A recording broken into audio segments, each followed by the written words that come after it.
Fall is all about cozy comforts, but when you're prioritizing your health, it's easy to feel like you're missing out. With Hero Bread, you can enjoy all your fall favorites because they're made with Hero Bread sliced bread loaves, tortillas, bagels, dinner rolls, and more. Try their all-new Hero Noodles with 12 grams of protein and just 80 calories. You won't believe Hero Bread's options have 0 to 5 grams net carbs and are high fiber from the taste and texture. They've even got small batch drops of indulgent favorites like the popular Hero Croissant. And right now, Hero Bread is offering 10% off your order. Go to hero.co and use code FALL25 at checkout. That's FALL25 at HERO.co. All figures are per serving of Hero Bread. Contains 2 to 18 grams of fat per serving. See the product nutrition panels on hero.co for more information.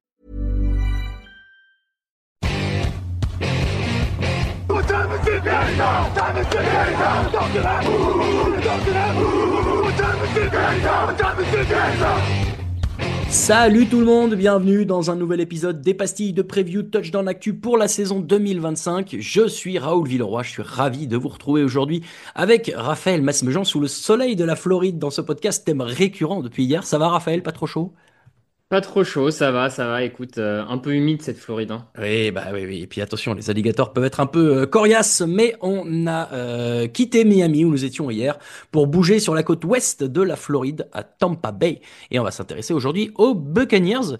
Alors hier on disait c'est une preview qui était intéressante pour plein d'aspects, notamment de mouvements qui avaient rendu les choses on va garder le mot intéressant. Aujourd'hui, côté Buccaneers, vous allez voir que c'est plus calme.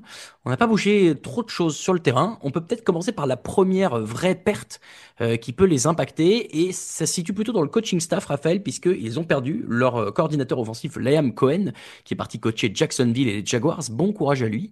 On a mis Josh Grizzard, qui était coordinateur du jeu de passe, pour assurer la continuité. Est-ce que c'est le plus gros transfert qui va impacter la saison des Buccaneers par rapport à l'an dernier, Raphaël? Ça peut effectivement être le mouvement le plus notable de cette intersaison des Buccaneers. Encore une fois, Baker Mayfield va devoir faire avec un nouveau coordinateur offensif. La question, tu l'as dit, c'est qu'avec cette promotion interne, à quel point ils arrivent un peu à stabiliser le contenu offensif, on va Oui. dire, et rester sur sur la même lignée. On va voir, mais c'est vrai que c'est une perte qui interroge un peu parce que l'an dernier avec Liam Cohen, Baker Mayfield notamment avait pris une nouvelle dimension, 4500 yards, 41 touchdowns. Enfin, là on est à un niveau quand même excellent, hein, de la part de Mayfield. Donc je peut-être qu'il est en sur-régime, on verra, on en reparlera même peut-être au cours de cet épisode. Mais oui, la perte de Liam Cohen est une intrigue de cette saison des Buccaneers forcément. Ok, donc effectivement, on parle de l'attaque parce que on l'a dit, Baker Mayfield a été dans une saison exceptionnelle, sa meilleure Mm. saison d'ailleurs hein, en Ah oui, carrière. oui. Bon, il avait fait des choses sympas aux Browns au tout début, mais voilà, l'an dernier ça a été vraiment une référence pour lui. Autour de lui, on a prolongé, gardé ce qu'il fallait. Donc on a prolongé notamment Chris Goodwin le receveur. On a drafté un autre receveur, Emeka Egbuka, d'Ohio State. On a toujours ce duo incroyable de coureurs Bucky Irving et Rashad White. Et on a Mm. évidemment l'immense Mike Evans, souvenez-vous, qui a réussi à la toute dernière seconde de la saison dernière à poursuivre sa série de saisons consécutives à milliards et plus à la réception. Euh, Tu vois, même si, honnêtement, hein, même si Baker Mayfield fait pas la même saison que l'an dernier, sur le papier, cette attaque, elle a quand même une sacrée gueule. Et le duo de coureurs aussi, moi, il m'a impressionné. Alors, on l'a beaucoup vu en plus parce que nous, on avait commenté les matchs sur M6 où il y avait eu pas mal des Buccaneers. Donc, moi, j'ai confiance dans le fait que ça peut continuer de fonctionner, cette attaque de Buccaneers. Oui, non, je te rejoins complètement. Pour moi, cette attaque, de manière globale, est un point fort, clairement. Je suis d'accord. Peut-être que Mayfield, il va pas refaire une saison à 4500 yards et 41 touchdowns, mais à la limite, Pas c'est pas besoin. une obligation pour gagner la division, c'est pas une obligation pour aller en playoff. Je pense que même en faisant un peu moins, ça ira quand même. Et je vois mal cette équipe ne pas performer en attaque parce que je trouve clairement qu'il y a trop de talent dans cette attaque pour Mm. qu'elle performe pas. Tu l'as dit, le duo de coureurs est excellent et en plus ils peuvent même apporter à la réception. Oui. Alors, il y a des petites blessures chez les receveurs. Godwin va manquer 3-4 matchs a priori en début de saison. Macmillan s'est un peu blessé à la nuque, donc il va manquer un peu plus de matchs. Mais ils ont drafté Egbuka. Il y a Cade Otton qui a commencé à un peu percer au poste de tight end. Hmm. Mike Evans, on ne présente même plus. Et la ligne offensive aussi est très bonne. La ligne Alors oui, offensive est voilà. vraiment très bonne. Pareil, Tristan Vas-y, vas-y. Wirfs est un peu blessé. Il va peut-être rater un ou deux matchs, mais je pense qu'il faut réussir à compenser en attendant son retour.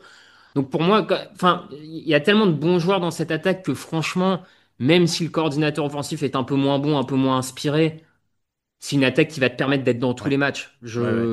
Pour moi, c'est une attaque qui est très bonne, qui est une C'est des meilleures de la ligue. indéniable. Tu mentionnes la ligne offensive, Wirfs évidemment, mais Goedeke de l'autre côté, sur le poste de tackle. T'as Cody Mauch en garde, qui est un joueur de deuxième année, qui est bon. Graham Barton, enfin qui a déjà 2 ans en NFL. Graham Mhm. Barton, le centre, qui était rookie en 2024, qui va s'améliorer aussi. Euh, ouais, aujourd'hui, les 11 joueurs sur le terrain peuvent tout à fait tenir un rôle solide en NFL, Mhm. C'est et clair. je te rejoins où c'est là où c'est pas compliqué pour Josh Grizzard, qui est donc le nouveau coach, le coordinateur offensif, hein, retenez le nom si jamais on vous demande. Il y a de quoi faire. En défense, alors on a quand même prolongé, on peut l'immortel presque, Lavonte David, on peut l'appeler comme ça. Mhm. 35 ans, c'est quand même hyper impressionnant, hein. Lui, pour le coup, Ouais. il a pas l'air de ralentir non plus. Alors il est pas aussi explosif et puissant qu'il a pu l'être plus tôt dans sa carrière, mais à 35 ans d'être aussi régulier en 2024 comme il l'a été, c'est très impressionnant. Est-ce que c'est sa dernière année? Peut-être. On va voir. Peut-être, ouais. On va voir. On a fait venir Hassan Reddick, côté linebacker. Il y a quand même une sacrée gueule, cette escouade de linebacker. Et puis bah, sur la ligne défensive, tu as quand même Vita Vea, qui est un des meilleurs joueurs de la NFL à son poste. Tu as Khalidja Kansi et Logan Hall, qui sont des jeunes joueurs qui peuvent aussi progresser. Ce front seven en pass rush et en run stop, hop là, 3 anglicismes en une phrase. Là aussi, c'est quand même très solide, Raphaël. Oui, oui, oui, c'est plutôt solide. L'an dernier, c'était une des meilleures défenses contre la course en nombre de yards encaissés par match et de yards autorisés par Oui, ils sont course. cinquième, je crois, j'ai regardé Ouais, tout à l'heure. c'est ça. Pareil, sur le nombre de sacs de mémoire, ils étaient septième en nombre de sacs réalisés. Donc oui, c'est un front seven qui est globalement performant. Il y a peut-être quelques petits défauts individuellement. Par exemple, au poste linebacker, à côté de Lavonte David, ça va être Sirvocea Denis, a priori.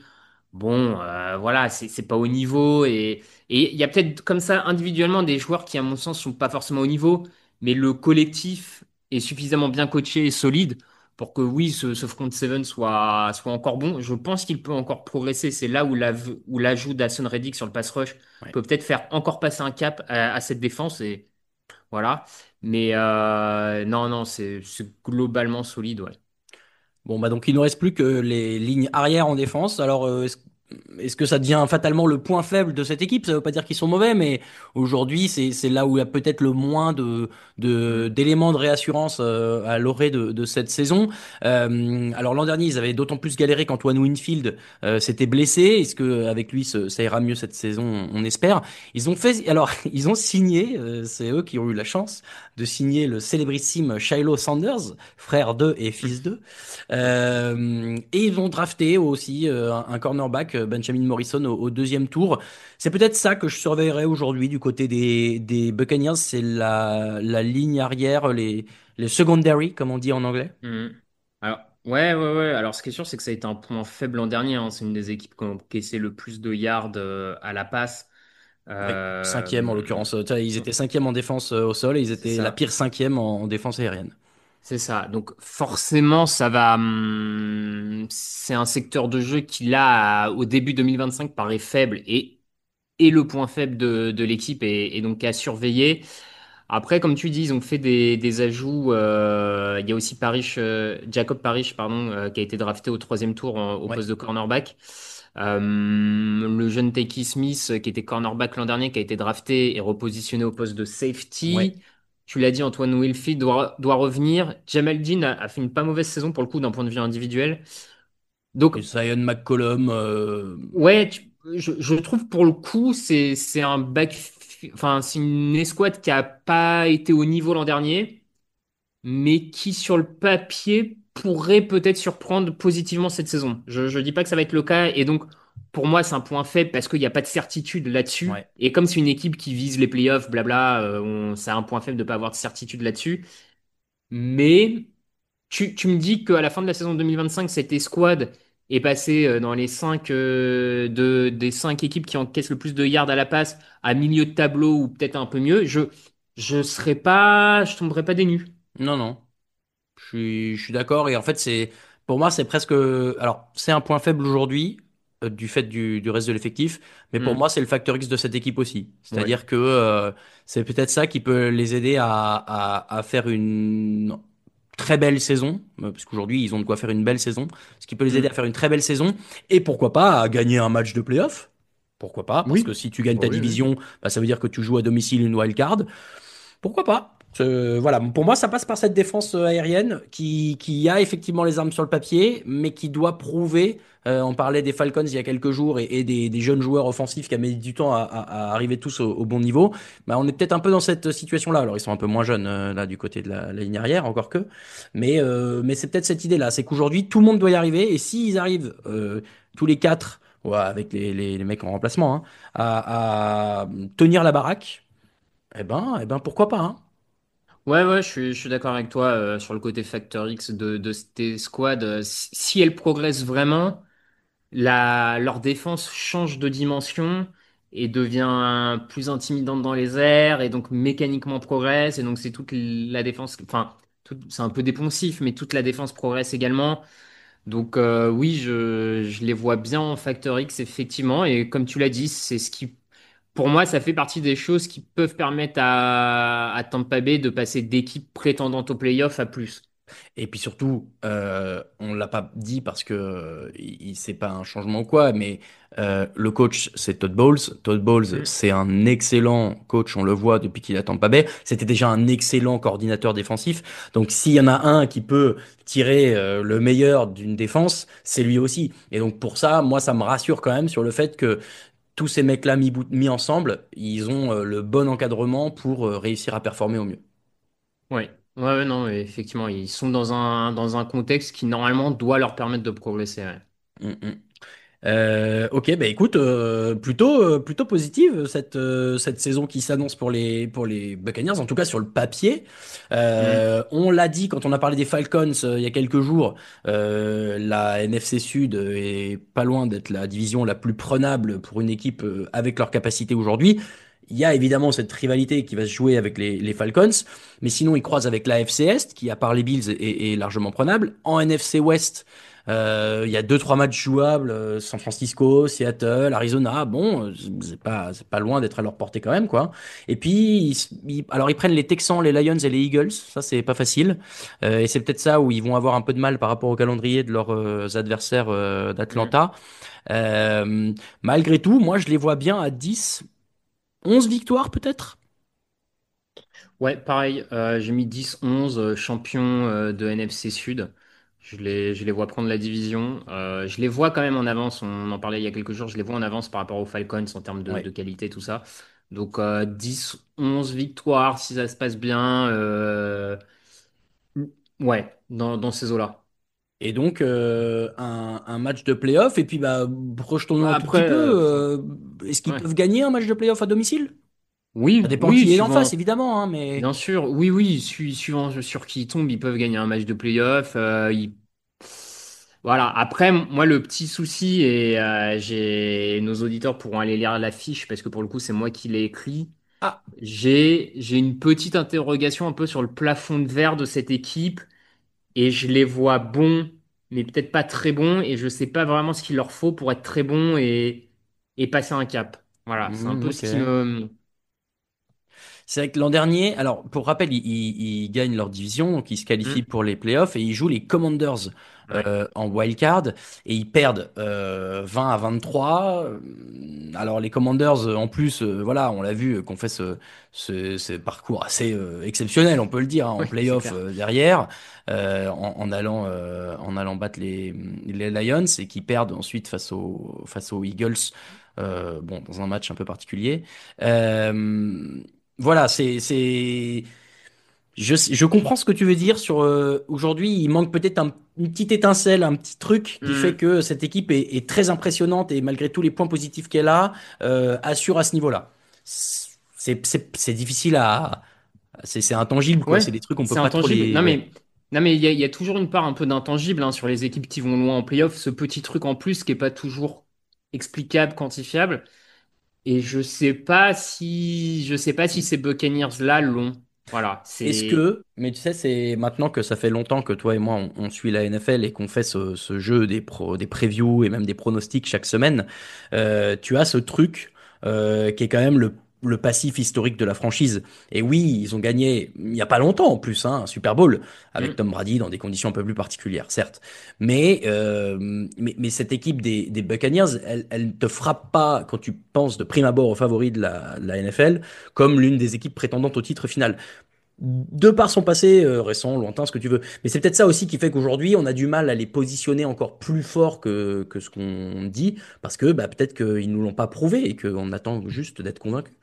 Ouais, il y a peut-être un peu de ça, il y a peut-être un peu de ça. Je pense aussi, après ça c'est personnel, je me demande aussi peut-être s'il leur manque pas ce grand défenseur capable un peu de changer le cours du match, comme des Chiefs peuvent avoir avec Chris Jones, comme les Rams ont eu avec Aaron Donald, tu vois, je me demande s'il leur manque pas peut-être un peu ce mec-là en défense, voilà, mais c'est pareil, c'est Vita pas Vea, vraiment du ça remplit pas ce rationnel. rôle-là pour toi? Non, je pense il est quand même en dessous.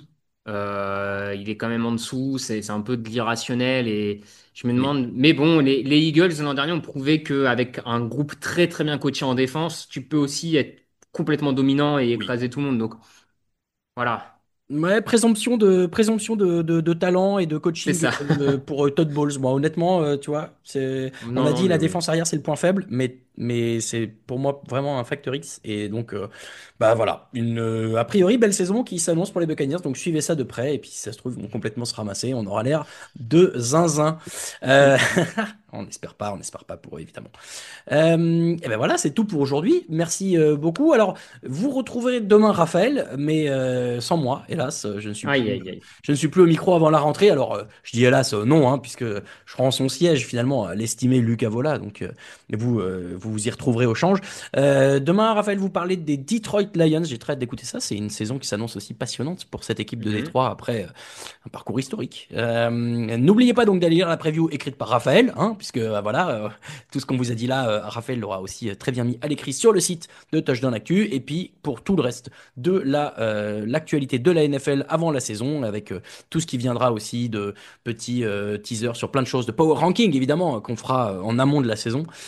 Tout ça sera sur tdactu.com et sur les réseaux sociaux. Donc allez-y, abonnez-vous, laissez des pouces. Vous savez comment ça fonctionne. Merci beaucoup Raphaël pour toutes ces journées passées ensemble. Avec plaisir, Raoul. Et puis, bah, on se retrouve demain. En tout cas, chers auditeurs, vous serez demain sur TD Actu pour un nouvel épisode de preview des pastilles de la NFL. Salut!